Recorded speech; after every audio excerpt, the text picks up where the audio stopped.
Buenas tardes, soy el pastor Teodoro Hernández de la Iglesia Viento de Dios en la ciudad de Toluca. Quiero compartir con ustedes la siguiente reflexión que he titulado 3 cosas difíciles de controlar. En principio de cuentas, Filipenses capítulo 4, versículo 13 nos dice: todo lo puedo en Cristo que me fortalece. Nosotros debemos de armarnos del entendimiento de que en Cristo Jesús todo lo podemos, no en nuestras fuerzas, no en nuestra voluntad, como ya por ahí le llaman, fuerza de voluntad, sino en Cristo. A través de la historia, el ser humano ha aprendido a manejar y controlar muchas cosas por medio de su habilidad, su fuerza, su valentía, su tenacidad. Hoy en día, el hombre ha podido manejar desde animales de carga hasta vehículos espaciales, aviones, carros veloces, motocicletas, paracaídas, etc. Pero igualmente, a través de la historia podemos ver que hay muchas cosas que el ser humano no puede controlar, o se le vuelve muy difícil hacerlo. Y no es lo que está en su entorno o en su exterior, sino principalmente lo que está dentro de él, en su corazón, en su mente.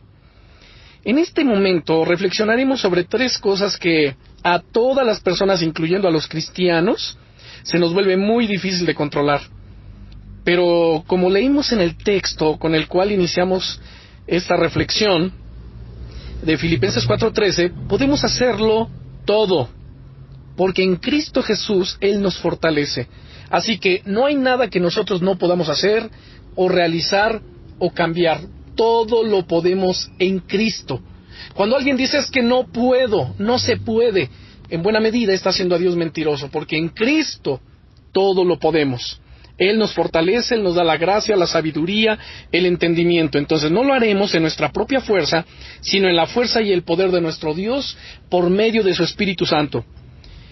Y nos estamos refiriendo entonces a esas 3 cosas difíciles de controlar, difíciles de cambiar, que son la soberbia, la envidia y el enojo. Aprenderemos por medio de la palabra de Dios cómo podemos controlar eso que quizás nos está causando tanto daño en nuestra vida o en la vida de nuestro prójimo.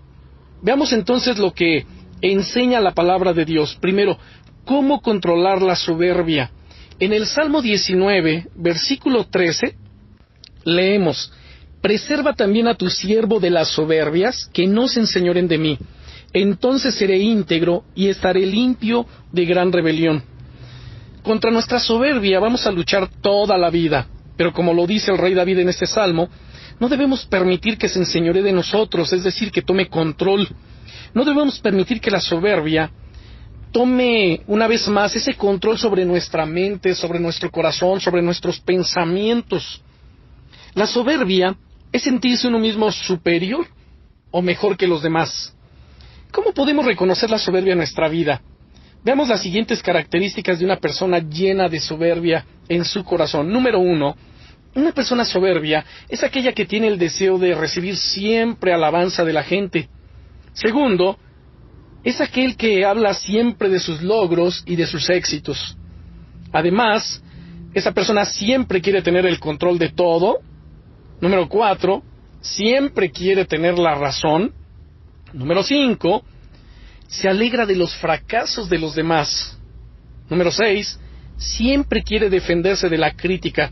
Y número 7, le cuesta mucho trabajo pedir perdón. Pero la pregunta que surge aquí es: ¿cómo podemos controlar la soberbia que está en nuestra vida?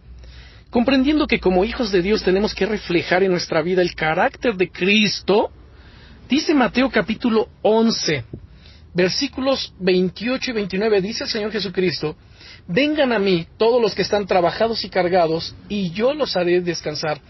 Lleven mi yugo sobre ustedes y aprendan de mí, que soy manso y humilde de corazón, y hallarán descanso para su alma, porque mi yugo es fácil y ligera es mi carga. Si algo tenemos que aprender del Señor, como Él nos lo manda, son 2 cosas: mansedumbre y humildad de corazón. Tenemos que aprender entonces también a darle la gloria a Dios por los logros de nuestra vida, y no tomarla para nosotros mismos. Reconocer que es por Él, que es por su gracia, que es por su amor, que Él nos bendice, que Él nos prospera, que nos da salud, entendimiento, inteligencia para hacer y alcanzar muchas cosas. Entonces los logros en buena medida, por supuesto que son gracias a Dios, son gracias a Él. En el Salmo 115, en el versículo 1 leemos: no a nosotros, oh Dios, sino a tu nombre da gloria, por tu misericordia y por tu verdad. Como cristianos, nuestro anhelo debe ser que las personas puedan ver a Cristo en nosotros, y para eso debemos humillarnos nosotros y que nuestro Señor sea exaltado. Decía Juan el Bautista: es necesario que yo mengüe, pero que Él crezca. Es necesario que nosotros dejemos de estar frente a los reflectores, pero que Cristo crezca en nosotros, que Él sea visto en nosotros. Y eso significa quitar de nosotros la necesidad de siempre ganar en las discusiones, de la necesidad de siempre querer tener la razón. No siempre lo vamos a hacer. Segundo asunto que tenemos que controlar: la envidia.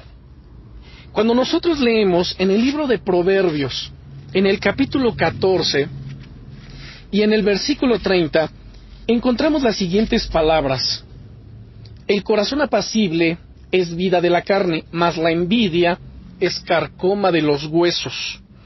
¿Qué es la envidia? Es el sentimiento de tristeza o enojo que experimenta la persona que no tiene o desearía tener para sí sola algo que otra persona posee. La envidia además se manifiesta en críticas, en burlas, en devaluar lo que otros tienen, o muchas veces de una manera hipócrita, adular y exaltar las cosas que otros tienen, pero internamente nos molesta que otros las tengan y nosotros no. Esa es la situación cuando una persona tiene el problema de la ira.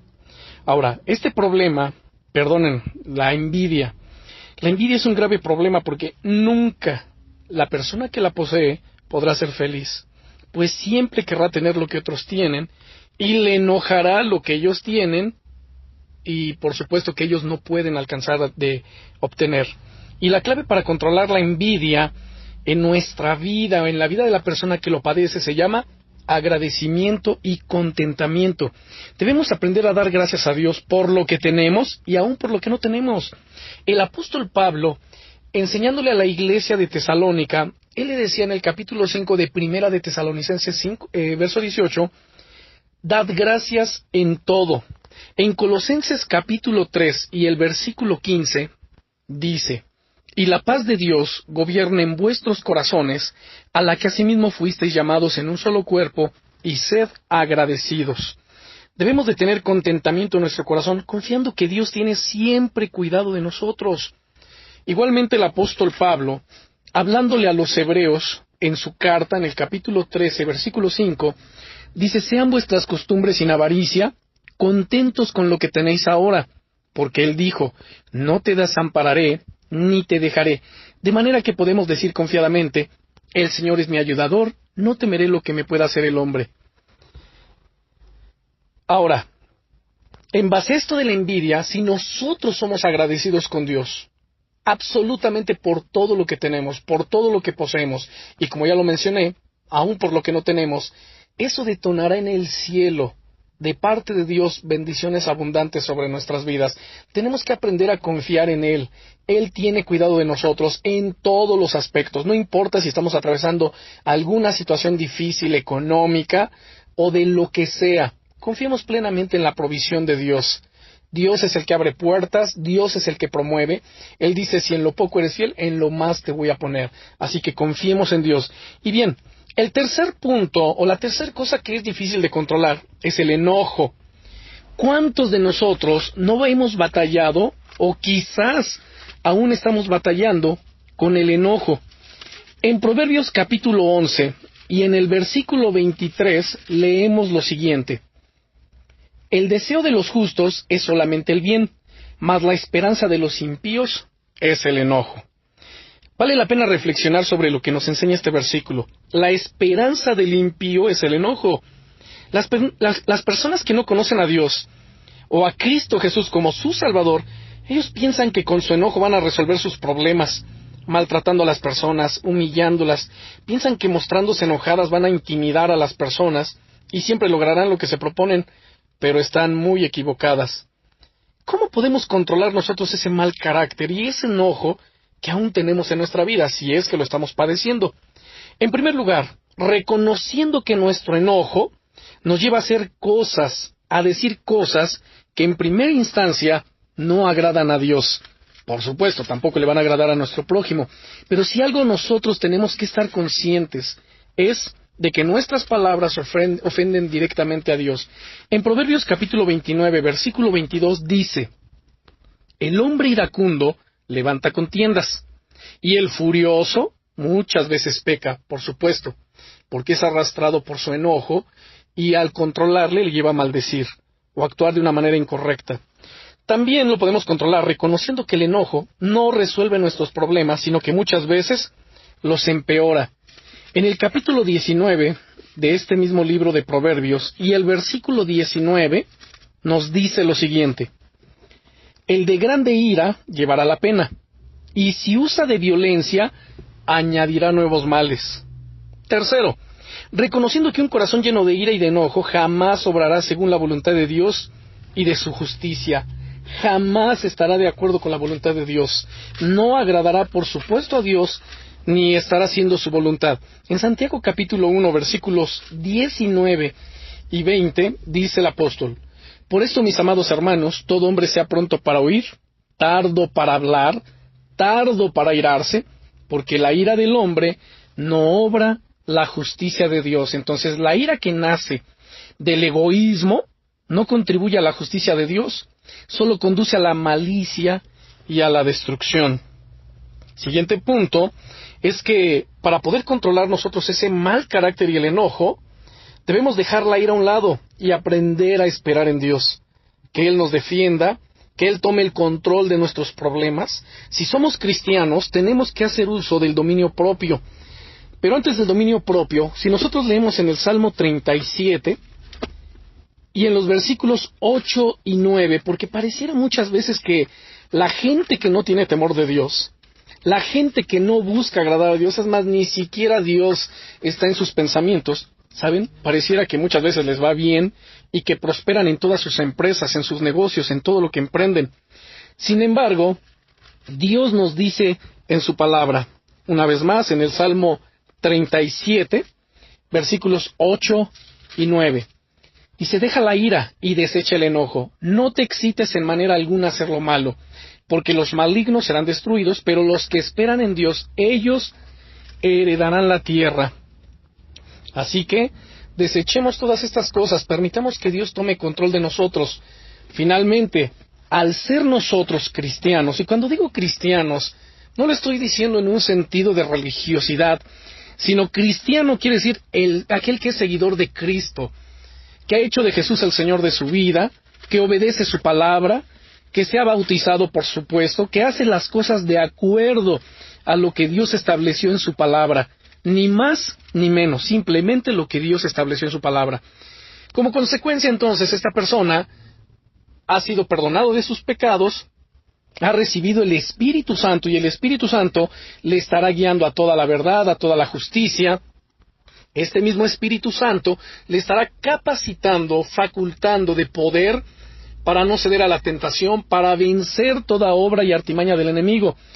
Y el mismo Espíritu Santo produce y producirá un fruto, llamado en la Biblia el fruto del Espíritu, que encontramos en Gálatas capítulo 5, versículo 22 y 23, que nos dice: mas el fruto del Espíritu es amor, gozo, paz, paciencia, benignidad, bondad, fidelidad, mansedumbre, templanza. Cuando hablamos de templanza, estamos hablando del dominio propio. Una persona templada en su carácter. Y contra tales cosas no hay ley. En un devocional, igual y el día de mañana, les estaré compartiendo acerca de este fruto, el fruto del Espíritu, donde de una manera práctica y objetiva estaré desglosando cada uno de estos aspectos para que tengamos una mejor comprensión sobre ello. Pero por el momento, controlemos. Sé que es difícil, por supuesto, nuestras fuerzas, controlar estas cosas que son la soberbia, la envidia y el enojo. Pero recordemos Filipenses 4:13, todo lo puedo en Cristo que me fortalece. Oremos. Padre, en el nombre del Señor Jesucristo, te damos gracias, Señor, porque tu palabra nos enseña, tu palabra que es vida y es verdad. Además, porque podemos estar conscientes, Señor, de nuestra naturaleza humana, una naturaleza que es débil. Por consiguiente, pues fallamos, pecamos, pero tenemos la conciencia de que el Espíritu Santo está en nosotros ayudándonos a superar todas estas cosas, a vencerlas, por medio de nuestro Señor Jesucristo. Y podemos declarar: todo lo puedo en Cristo que me fortalece. Y para esto, Señor, te entregamos. Hacemos entrega de estas 3 cosas difíciles de controlar, como es la soberbia, la envidia y el enojo, y aún algunas otras cosas más. Te pedimos, amado Espíritu Santo, que nos ayudes, que nos llenes de fuerza y poder para vencerlas, que podamos usar el dominio propio, que no respondamos bajo ira, bajo enojo, sino con toda mansedumbre, con toda humildad. Principalmente, la pregunta que nosotros debemos hacernos, amado Dios, es: en mis pasos, ¿qué haría Jesús? ¿Él reaccionaría de esa manera? ¿Él respondería de esa forma? Y eso nos ayudaría en buena medida a poder responder y reaccionar como tú lo harías. Muchas gracias, Señor. Bendícenos con tu presencia, con tu buena palabra cada día. Síguenos hablando al corazón y que estas enseñanzas prácticas sigan edificando nuestras vidas. Gracias, amado Dios, en el nombre del Señor Jesucristo. Amén.